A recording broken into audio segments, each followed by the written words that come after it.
Bonjour la famille, j'espère que vous allez tous très bien. NITCH, Nietzsche, le catalan sur votre écran les gars. Bienvenue dans l'avant-match FC Barcelone versus Cadiz. Voilà les gars, le Barça est confronté à l'ogre Cadiz dans un match important de la Liga. On est à 8 points du Real Madrid. Mais oui, je dis l'ogre Cadiz. Je sais que tu as bugué quand j'ai dit ça. Mais pourquoi j'ai dit ça? C'est parce que notre coach a dit qu'il allait faire la rotation et que c'était le moment de faire la rotation contre Manchester United. Et quel match qui venait après? Qui était le match contre Cadiz. Donc, je suppose que notre Mongo Xavi veut chicoter les gars de Cadiz là. Sinon, à part ça, moi, je vois pas d'autre explication en fait. Voilà, tu as compris, c'est avec un peu d'humeur que je commence cette vidéo là. Mais je pense qu'on va beaucoup plus parler du Barça que de Cadiz. J'ai même pas envie de parler de Cadiz pendant longtemps. On va faire un sharp sur Cadiz. Actuellement, ils sont quel? Ils sont 16e. Yes, Cadiz est actuellement 16e de la Liga. Et puis, tu vois frérot, ils ont battu Girona le match dernier 2-0. Voilà, mais à part ça, bon, je vois une victoire ici contre Mallorca, je vois un nul contre Elche, je vois une victoire contre Valencia, bon, ça tient la route au moins. Puis je vois, bon, la défaite contre Sevilla. En fait, c'est une équipe de bas du tableau, mais je pense que c'est une équipe qui a le ventre mou, c'est une équipe qui va essayer de, comment je peux dire ça, de se maintenir cette saison. C'est ça l'objectif. Donc déjà, pour ouvrir le bal, je ne vois même pas la nécessité de faire une rotation pour préparer, entre guillemets, le match de Cadiz. Voilà, je ne vois pas ça. Alors, Cadiz et le Barça, c'est une histoire d'amour parce que la saison dernière, ils nous ont fatigués. Ils nous ont fatigués parce qu'ils sont venus chez nous au Camp Nou et puis ils nous ont chicoté 1-0. Le 1-0 là, ça m'a fait mal. Ça m'a fait trop mal. Et on se rappelle de la formation du 11 qu'il y avait avec un Ferran Torres à gauche, Memphis Depay en pointe et puis Dembélé à droite qui avait sorti un bon match ce jour-là. Busquets aussi qui avait fait un bon match. On se rappelle du but de Pérez, mais surtout de la grosse performance de Ledesma. Tu vas jamais oublier ce gardien-là, parce qu'à chaque fois qu'il joue contre nous, continue la phrase. Mais oui, tu as tout compris. Il se transforme en Manuel Neuer Prime. Voilà, Ledesma. Mais dans le fixture inverse, lorsqu'on est parti chez eux, on les a chicotés 3-0 avec une très bonne performance de Lewandowski. Un but et puis 2 passes de Dembélé qui avait marqué aussi. Puis Ansu Fati qui était sur le scoreboard. Franchement, c'était avant où Ansu Fati tuait. Ansu Fati chicotait. Mais bon, que dit tu même, c'est un peu trop dit. Mais au moins il marquait, il avait le chemin défilé. Mais là, on ne sait pas. Peut-être qu'il est en train de revenir. Peut-être qu'il est en train de revenir en forme parce que son entrée contre le Manchester United, j'ai pas du tout... en fait, j'ai aimé. Voilà, j'ai aimé son entrée. Donc, on espère que le petit va commencer à avoir des minutes. D'ailleurs, même, vous allez voir ce que je vais faire dans le 11. Voilà, donc, assez parlé de Cadiz, assez parlé de... On va parler de nous.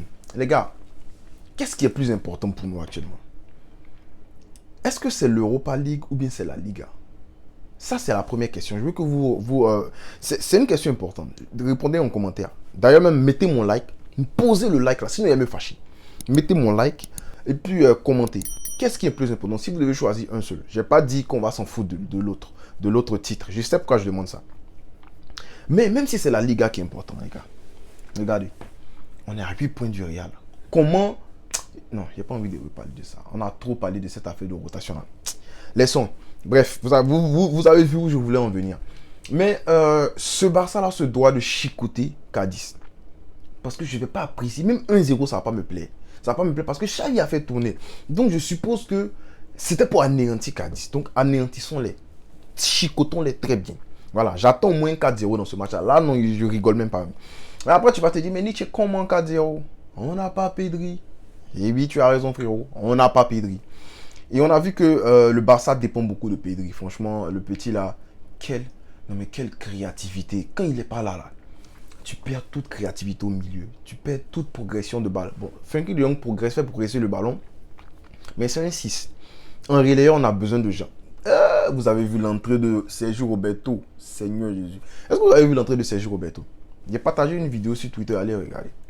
Sergio Roberto, on lui donne le ballon. Il y a de l'espace derrière. Gavi va attaquer l'espace. Il lui donne. Gavi est dans le demi-espace. L'espace le plus létal pour centrer. Sergio Roberto reçoit le ballon. Déjà, il ne regarde même pas dans son dos. Et puis, il fait la passe en arrière. Il dit, Rafinha s'est énervé. Et puis, Gavi a failli péter les plombs. Frérot, Roberto, t'as été formé à la Masia ou pas? Il n'y a pas de progression dans son jeu. C'est tellement sécuritaire que, franchement, moi-même, ça me fait peur.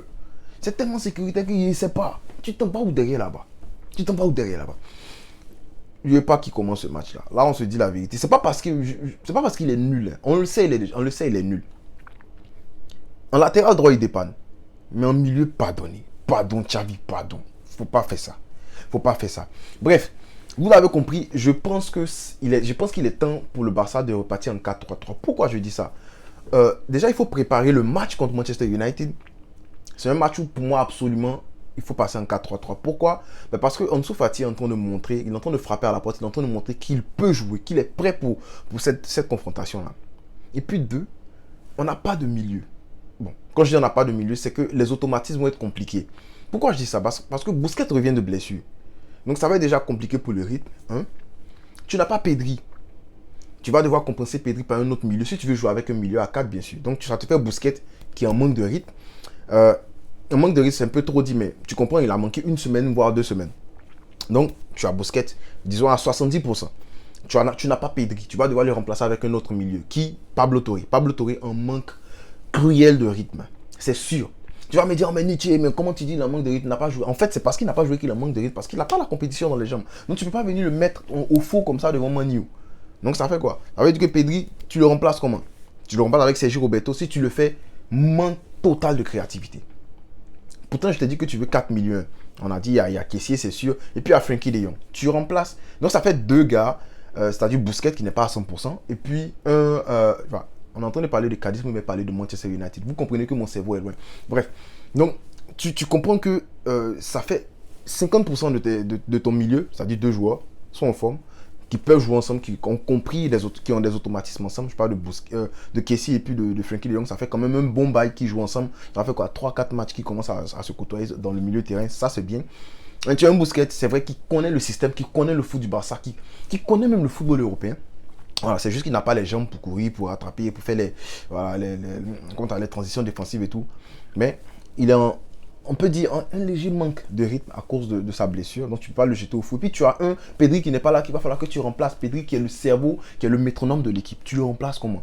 Donc je pense que ce milieu à 4 là, il faut abandonner ça. Juste pour ce moment-là. Juste pour ce moment-là. Sinon c'est un très bon système. Ne me méprenez pas, c'est un ultra bon système. Mais il faut laisser ça pour le moment. Repassons à 3 derrière. Jouons ce qu'on connaît. Surtout qu'on n'a pas de milieu. Le milieu n'est pas prêt à remplacer ces deux-là. Hein, Busquets et puis Pedri.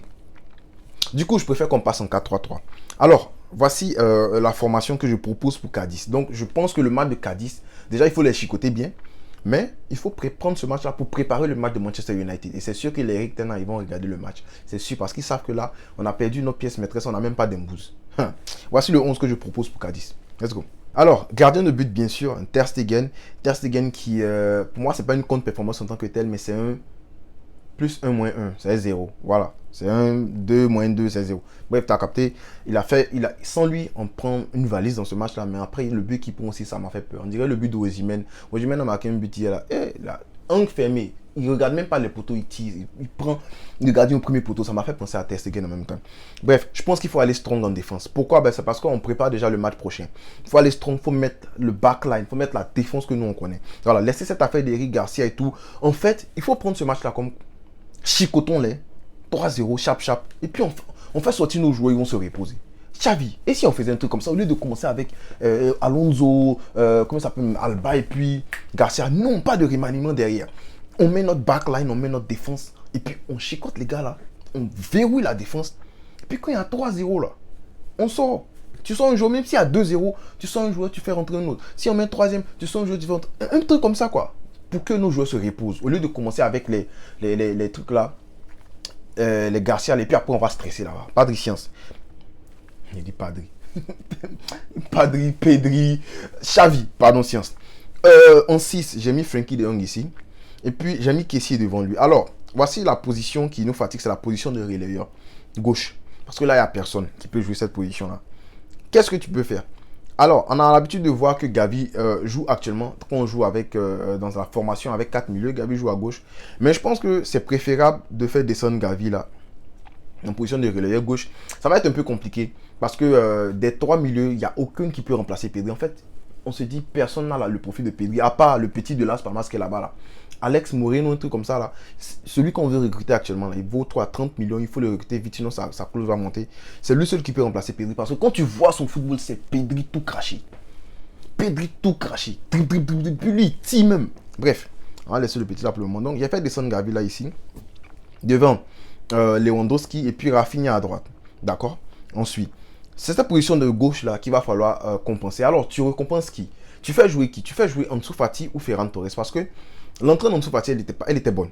L'entrée de Ferran Torres, elle n'était pas nulle. Mais je pense que celui qui mérite plus de jouer par rapport au but qu'il a marqué contre Betis et tout, en Super Copa, en Copa del Rey et tout, je pense que c'est Ansu Fati. Donc, pourquoi ne pas faire jouer Ansu Fati en position d'ailier gauche? Comme ça, tu as deux ailiers. Et puis, deux ailiers, dont un ailier buteur, Ansu Fati, ailier buteur, normalement, il a le flair. C'est juste qu'il ne marque pas actuellement. Et puis, Lewandowski en pointe. Et puis, avec cette formation-là, tu écrases l'adversaire. Et puis, après, tu peux toujours faire sortir un de tes joueurs pour le reposer. Exemple, tu peux sortir Gavi, hein, quand on mène, boum, pour faire entrer le petit Pablo Torre. Pourquoi je fais entrer Pablo Torre? Comme je dis, c'est parce qu'on prépare l'autre match. Mais tu ne peux pas le lancer au début du match comme ça parce qu'il manque de rythme. Tu peux aussi faire sortir Kessié, par exemple, à la place au lieu de Gavi, pour le reposer contre le match. Pardon, pour le match contre... voilà, pour le match contre Manchester United. Tu peux faire ça.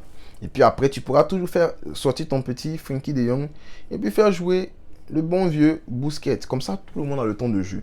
C'est un peu les remaniements que je vois. Après, tu peux toujours sortir l'un de ceux-là pour faire entrer Ferran Torres. Donc, c'est un peu le 11 que je propose. Surtout que j'ai Manchester United en tête. Je dis, il y a de l'espace pour aller les taper. Vous avez remarqué qu'on a parlé de... On a fait l'avant-match. Comment tu appelles ça? L'avant-match Cadiz, mais on n'a même pas beaucoup parlé on n'a parlé que de Manchester United. C'est pour dire que mon cerveau est là-bas. Je pense que le Barça peut lutter pour les deux titres. Il faut aller prendre les deux titres. Surtout sans négliger la Liga, sans se dire, bon, on a 8 points, on peut faire n'importe quoi. Non, 8 points, ça finit très vite. Le Real s'en va jouer à Osasuna. C'est compliqué là-bas. Ils peuvent lâcher des points à Osasuna. Ils peuvent faire un nul. Voilà, notre petit, on te soutient. Comment ça s'appelle même? Abdé, on te soutient. Il faut le faire mal. Voilà. Si le Real lâche des points, il va falloir qu'on gagne. On joue le dernier match de la journée. C'est important. Voilà. Si le Real a fait 1-1. Alors frérot, je vais m'arrêter là pour aujourd'hui. Dis-moi en commentaire si tu as aimé le 11. Quel 11 toi tu proposes? Je serais content de voir ton 11 et puis bien sûr de réagir. Et puis voilà, on espère gagner. Et puis aller en confiance, surtout ça. Aller en confiance contre Manchester United. Même s'il nous manque des joueurs, je pense qu'il y a de quoi aller chercher des buts là-bas. Ils sont dangereux. Rashford, il est très dangereux, très problématique. Le jeu de Ten Hag, il est très direct. Il peut faire très très mal au Barça. Surtout que si on joue avec Busquets en 6, ça sera beaucoup compliqué. Et puis il n'y aura pas de Gavi pour gratter les ballons, pour récupérer les ballons. Franchement, l'avant-match, ça a chauffé. Bref, je m'arrête là. On ne cessera jamais de le dire, frérot. Pisca!